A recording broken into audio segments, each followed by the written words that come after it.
For 28 and a half years, I tracked my time as a consultant because every hour mattered and you charge it or not. And so I looked at my time over this past year. I'm not going to go through all these, but I spent 442 hours on one-on-one calls with people this year. That's 442 hours of one-on-one calls.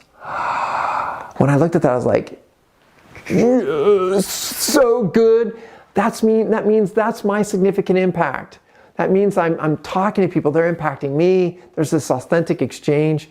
Wow, 442 hours. That's not including team and other things. That's just like people that know and love me from my past, people I'm trying to engage in the future. I spent 263 hours on development time, my personal development, my business development. There you go. So there's so many ways to track your year by the numbers.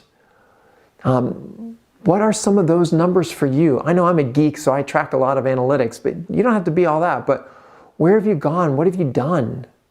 So I like to track the year by the numbers. And then, of course, part of the numbers should be how much revenue did you make, or what did your savings build up to? What does that 401k look like? I don't know what your numbers are financially too, but what are your financial numbers for the year too? That's by the numbers. So what is this year by the numbers for you? And again, you may not know those right now and don't go looking for those now, but what are the categories for this? Financial for you, travel for you, connections with people, whatever those are for you. What are those by the numbers? And then the last one for me, I keep a scorecard every day, and I have a spreadsheet that I keep all those things on. I'm so geeky. And so I know every day I rate myself on 10 factors. And so for this past year, I rated an 8.1 on average every day for courage. So, I got that 1.9 gap to look at and say, like, I could be more courageous in this year.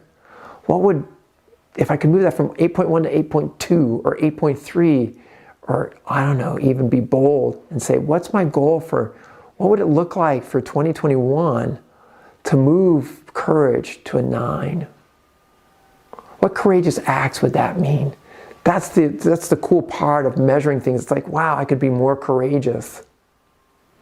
So I keep a scorecard. Oh, here's another one, last one on my list.